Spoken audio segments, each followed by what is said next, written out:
네, 안녕하십니까. 개혁책방 개혁신학을 읽어주는 남자 개남이 오랜만에 인사드립니다. 오늘은 벨기에 신앙고백서 해설 영상으로 찾아뵙게 되었습니다. 벨기에 신앙고백서 제35조 주의 만찬의 성례에 관하여 함께 살펴보도록 하겠습니다. 성례, 세례와 성찬을 말하는 것인데 주의 만찬이라고 했습니다. 하나님께서 베풀어 주신 식사, 만찬, 그게 바로 성찬이다라는 거죠. 성찬, 세례받은 백성들만이 누릴 수 있는 영적인 식탁 교제입니다. 그래서 이 성찬은 예수님께서 직접 제정하신 성례다라는 것이 중요합니다. 성찬은 예수 그리스도께서 십자가를 지시기 위해 잡히시던 날 밤에 제자들과 최후의 만찬 자리에서 제정하신 것으로서 세상 끝날까지 교회 안에서 행해져야 할 성례라는 것이죠. 자, 육체의 양식이 필요하듯이 영혼을 위한 양식이 필요합니다. 그래서 예수님께서는 너희는 이것을 행하라 라고 말씀하심으로 말미암아 주의 만찬의 성례인 성찬을 한 번이 아닌 계속 반복해서 주님이 다시 오실 때까지 행할 것을 분명하게 명령하셨습니다. 마태복음 26장 26절로 28절에 나와 있죠. 그들이 먹을 때에 예수께서 떡을 가지사 축복하시고 떼어 제자들에게 주시며 이르시되 받아서 먹으라. 이것은 내 몸이니라 하시고 또 잔을 가지사 감사 기도하시고 그들에게 주시며 이르시되 너희가 다 이것을 마시라. 이것은 죄사함을 얻게 하려고 많은 사람을 위하여 흘리는 바 나의 피 곧 언약의 피니라. 자, 예수 그리스도께서는 유월절에 성찬을 제정하심으로 구약의 유월절 식사와 신약의 성찬이 관련이 있다라고 하는 사실을 나타내 보여주셨습니다. 자, 유월절 식사가 구약의 유월절 식사가 신약에서는 성찬으로 이어져 내려옵니다. 자, 6월절 양을 잡을 무교절 날이 이르렀습니다. 예수께서 베드로와 요한을 보내시며 이르시되 가서 우리를 위하여 6월절을 준비하여 우리로 먹게 하라. 때가 이름에 예수께서 사도들과 함께 앉으사 이르시되 내가 고난을 받기 전에 너희와 함께 이 6월절 먹기를 원하였노라. 또 떡을 가져 감사기도 하시고 떼어 그들에게 주시며 이르시되 이것은 너희를 위하여 주는 내 몸이라. 너희가 이를 행하여 나를 기념하라 하시고 저녁 먹은 후에 잔도 그와 같이 하여 이르시되 이 잔은 내 피로 세우는 새 언약이니 곧 너희를 위하여 붓는 것이라. 그러니까 유월절 식사, 구약의 유월절 식사가 신약에서는 성찬으로 이어져 내려오고 있다는 것이죠. 그래서 구약의 유월절 음식은 가족들과 함께 먹었습니다. 유월절은 이스라엘 백성들이 이집트, 애굽에서 탈출한 것을 기념하여 지킨 절기로서 어린 양과 함께 무교병 그리고 쓴 나물 함께 먹었다라는 것이죠. 그래서 이 성찬은 가족들과 함께 먹었다라는 것이 중요합니다. 신약의 성찬은 영적 가족으로 받아들이는 예식이다 라는 것이죠. 그리고 그 영적 가족들에게 하나님 아버지께서 베푸시는 식사, 만찬이다 라는 것입니다. 애굽의 10가지 재앙에서 마지막 장자의 죽음이라는 재앙을 내리셨을 때 재앙이 있기 전날 밤 이스라엘 백성을 구원하시기 위해서 어린 양을 잡아 집 문설주에 바르게 하여서 그 피를 바르게 하여서 죽음의 사자가 넘어가게 하나님께서는 하셨다라는 것이죠. 그리고 그 피를 보시고 죽음의 사자가 넘어간 것을 가리켜서 뛰어넘다. 그래서 유월절이라고 불리게 되었습니다. 특별히 성찬에 대한 4가지 해석이 있습니다. 누가복음 22장 19절은 분명하게 이것은 너희를 위하여 주는 내 몸이라 라고 예수님께서 말씀하셨는데 이 그리스도의 몸을 가지고 전통적으로 4가지 해석이 이렇게 이루어졌습니다. 먼저 카톨릭의 화채설이죠. 이것은 예수님의 말씀을 문자적으로 해석한 것으로 성찬의 빵과 또 포도주가 예수님의 살과 피로 변화된다, 바뀐다 라는 주장입니다. 미신적인 잘못된 주장이죠. 우리가 성찬에 참여한 신자들이 이 성찬에 사용되는 빵과 포도주를 먹고 마실 때 진짜로 내 안에서 예수님의 살과 피로 바뀐다라는 것입니다. 후에는 어떻게 바뀌었느냐? 포도주는 흘리면 다시 주워 담지 못하기 때문에 이제 사제들 말고 일반 신자들에게 포도주를 주지 않았다고 합니다. 굉장히 잘못되고 미신적인 주장이죠. 가톨릭의 화채설은 그래서 전혀 성경적이지 않다라는 것입니다. 두 번째, 루터의 공제설입니다. 이건 역시 조금 다르긴 하지만 성찬의 빵과 포도주에 아무런 변화가 없을지라도 예수님께서 실제로 거기에 함께 하신다라고 하는 주장으로 사실상 화채설과 다를 바가 없어요. 실제로 그곳에서 함께 하신다. 떡 위에 함께 하신다는 것이죠. 츠빙글리의 기념설도 있습니다. 한국 교회, 많은 한국 교회 복음주의권이나 특별히 또 개혁주의 안에서도 한국 교회 안에서 이 츠빙글리의 기념설을 받아들이는 교회들이 참으로 많이 있는데, 성찬의 빵과 포도주는 예수님의 살과 피를 단지 상징하는 것에 불과하다라는 거죠. 의외로 많은 장로교회와 개혁교회 그리고 교회들이 성찬을 기념설, 상징설로 가르칩니다. 그러나 단순히 이 성찬에 사용되는 빵과 포도주가 예수 그리스도의 살과 피를 상징하는 것도 아닙니다.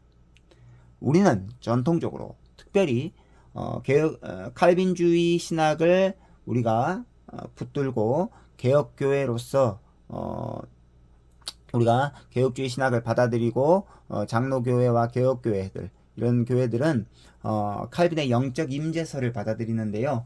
이것은 이제 실제와 상징을 함께 강조하죠. 예수님의 참된 몸이 성령의 능력으로 영적이고 실제적으로 빵과 포도주에 임한다라고 하는 주장입니다. 영적으로 임한다라는 점에서 화채설, 공제설과는 다르고 실제적으로 임한다라는 점에서 기념설, 상징설과도 다릅니다. 성찬을 통해서 예수님의 몸을 영적으로 먹고 이로 인해 영적으로 힘을 얻는다라는 의미입니다. 영적으로 먹는다라고 했을 때는 바로 우리의 믿음이 결부됩니다. 신자는 믿음을 통해서 영적으로 먹고 영적으로 마심으로 영적으로 힘을 얻는다 라는 의미로서 가장 성경적인 해석이라고 할 수 있습니다. 그냥 먹고 마시는 게 아니고 믿음을 통해서 영적으로 먹고 마시고 영적으로 힘을 얻는다라고 하는 의미에서 가장 성경적인 해석이라고 할 수 있죠. 그래서 중요한 것은 성찬은 교회를 양육하고 유지시키는 성례라는 것이 참으로 중요합니다. 성찬의 의미가 이렇게 중요해요. 자, 그래서 벨기에 신앙고백서 제35조는 이렇게 고백합니다. 우리는 우리 구주 예수 그리스도께서 이미 중생시키시고 당신의 가족 곧 당신의 교회로 받아들이신 자들을 육성하시고 양육하시기 위해서 주의 만찬의 성례를 제정하셨음을 믿습니다. 자, 중생한 사람들 안에는 두 가지 생명이 있습니다. 그것은 뭐냐면 자연적인 생명과 영적인 생명이죠. 우리는 자연적인 생명을 유지하기 위해서 육신의 양식이 필요합니다. 그리고 동시에 영적인 생명을 유지시키기 위하여서 영적인 양식이 필요한데 바로 그 영적인 양식이 뭐냐? 하나님의 신실한 복음의 말씀과 또 그로 대변되는 예수님의 몸과 예수님의 살과 피를 의미하는 이 빵과 포도주가 우리에게 필요하다라는 것이죠. 예. 주의 만찬의 성례를 그렇기 때문에 우리 하나님께서 제정하셨다라는 것입니다. 그리고 중요한 것은 이 성찬은 아무나 받을 수 없습니다. 바로 예수 그리스도를 믿음으로 말미암아 성부 성자 성령 삼위 하나님의 이름으로 세례받은 영적인 가족들에게만 베풀어지는 만찬입니다. 그래서 성찬은 하나님의 가족으로서의 교회를 양육하는 성례다. 이게 중요한 것이죠. 그래서 성례는 영적 출생 증명서라고도 할 수 있습니다. 내가 예수 그리스도를 믿음으로 말미암아 하나님의 자녀로 영적으로 다시 태어났다라고 하는 출생 증명서가 바로 이 세례 그리고 성찬이다라는 것이죠. 그래서 벨기에 신앙고백서는 계속해서 이렇게 고백합니다. 중생한 사람들은 이중적 생명을 가지는데 하나는 육체적이고 일시적인 생명인데 이 생명은 그들의 첫 번째 탄생으로 받고 또 모든 사람에게 공통적인 것입니다. 다른 하나는 영적이고 청상적인 생명인데 이 생명은 그들의 두 번째 탄생에서 주어진 것이고 그리스도의 몸의 교제에서 복음의 말씀으로 이루어집니다. 이 생명은 모든 사람에게 공통적인 것이 아니라 하나님의 택하신 자들에게만 해당된다. 그러니까 모든 사람에게 공통적으로 주어지는 생명은 자연적인 생명입니다. 첫 번째 탄생으로 이렇게 우리가 받게 되는 자연적인 생명은 모든 사람에게 공통적인 생명이지만 두 번째 생명은요. 모든 사람에게 공통적인 것이 아니라 하나님의 택하신 자들에게만 해당되는 특별한 생명이다라는 것이죠. 그리고 우리는 이 특별한 생명을 가진 자들로서 삼위 하나님의 이름으로 세례를 받고 그 세례 받았음을 확증하기 위하여서 영적인 가족으로 우리가 성찬, 예수 그리스도의 몸과 피를 의미하는 성찬을 교회에서 받는 것입니다. 자, 그래서 첫 번째 성찬은 교회를 양육하고 유지시키기 위한 성례다. 두 번째 성찬은 영적 생명을 유지시키는 영적인 식탁이다라는 것이죠. 자, 그래서 요한복음 6장 48절로 50절, 54절로 55절에 보면 오병이어의 표적 사건이 나옵니다. 그리고 오병이어의 표적 사건 이후에 그 의미에 대해서 우리 예수님께서 설명하시면서 이렇게 말씀해 주셨습니다. 내가 곧 생명의 떡이니라. 너희 조상들은 광야에서 만나를 먹었어도 죽었거니와 이는 하늘에서 내려오는 떡이니 사람으로 하여금 먹고 죽지 아니하게 하는 것이니라. 내 살을 먹고 내 피를 마시는 자는 영생을 가졌고 마지막 날에 내가 그를 다시 살리리니 내 살은 참된 양식이요 내 피는 참된 음료로다. 자, 신자가 성찬에서 먹고 마시는 빵과 포도주는 영적인 식탁입니다. 그리고 종교개혁자들, 특별히 벨기에 신앙고백서, 하이델베르크 요리문답, 그리고 존 칼빈에 이르기까지 바로 이 성찬을 설명하면서 근거 구절로 내세웠던 이 성경 구절이 바로 요한복음 6장 48절로 55절입니다. 그리고 신자가 성찬에서 먹고 마시는 빵과 포도주는 영적인 식탁으로 주님의 살과 피를 의미하는데 예수 그리스도께서 영적인 식탁의 내용이 되신다라는 것이 중요하죠. 벨기에 신앙고백서는 식탁의 내용을 다음과 같이 고백합니다. 신자들이 가지는 영적이고 천상적인 생명을 유지하도록 하기 위해서 하나님께서는 하늘로부터 내려오신 산떡 곧 예수 그리스도를 그들에게 보내주셨는데 그분께서는 신자들이 당신을 먹을 때 즉 믿음에 의해서 영적으로 취하여 받을 때에 신자들의 영적 생명을 육성하고 양육하십니다. 우리가 먹는 방식은 입으로가 아니라 믿음에 의해서 영으로 먹는 것입니다. 그런 방식으로 예수 그리스도께서는 항상 하늘에서 당신의 하나님 아버지의 오른편에 앉아 계십니다.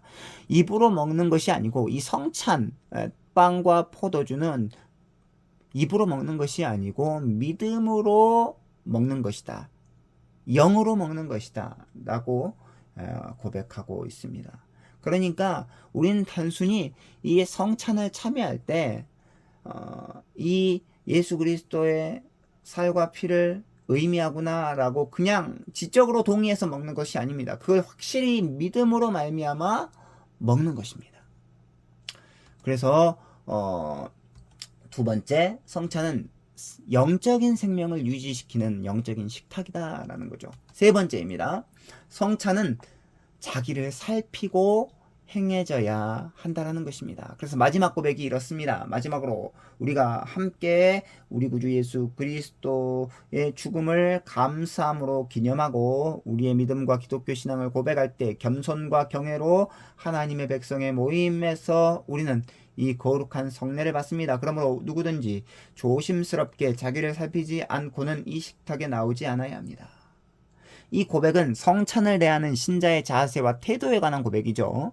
예수 그리스도의 죽으심은 신자에 대한 죽으심이기 때문에 우리는 성찬을 통해서 감사함으로 기념해야 되고 기독교 신앙에 대한 확실한 고백이 있는 신자들만 분별하고 살펴서 겸손과 경외로 성찬을 받아야 된다라는 것을 이 고백서를 통해서 알 수 있습니다. 고린도전서 11장 28절로 29절 바로 자기를 잘 살피고 먹지 않는 자는 죄를 범한 것이다 라고 말하죠.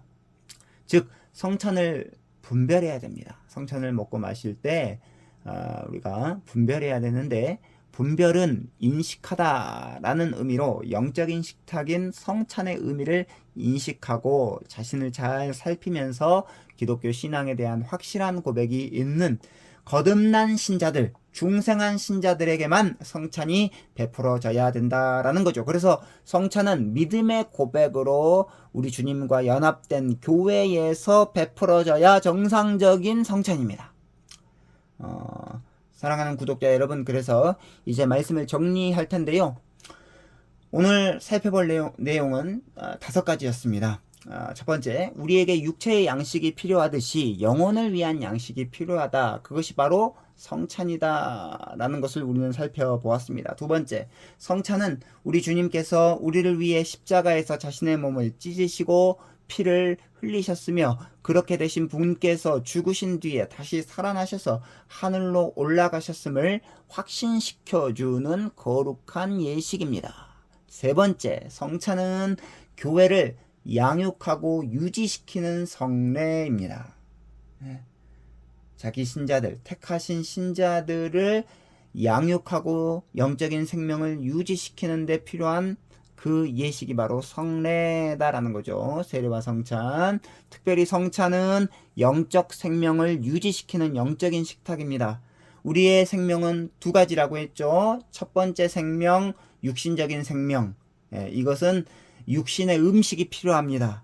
두 번째는 바로 영적인 생명인데 이 영적인 생명을 유지시키기 위하여서 하나님은 복음의 강설, 하나님의 신실한 설교와 더불어서 바로 보이는 설교인 성찬을 우리에게 선물로 주셨다라는 것이죠. 그리고 마지막으로 성찬은 자기를 잘 살피고 믿음으로 행해져야 된다라는 것입니다. 사랑하는 구독자 여러분, 오늘 그래서 주의 만찬의 성례 벨기에 신앙고백서 제35조를 우리가 살펴보았는데요. 우리가 다들 섬기고 있는 지교회에서 이렇게 성찬식을 하실 것입니다. 전통적으로 장로교회와 개혁교회는 1년에 한 4차례 정도 이렇게 성례식을 하는 경우가 있습니다. 성찬식을 더 자주 하는 교회도 있어요. 한 달에 한 번씩 하는 교회도 있고요. 그런데 이제 이 성찬의 횟수가 중요하다기보다도 이렇게 성찬의 바른 의미를 알고 자주, 되도록이면 공예배 시간에 자주 행해지는 것이 바로 교회 전체에게, 성도들에게 영적으로 유익하다라고 하는 사실을 기억하시면서 오늘 여기까지 우리가 영상을 살펴보도록 하겠습니다. 다음 시간에 벨기에 신앙고백서 제36조로 찾아뵙겠습니다. 안녕히 계십시오.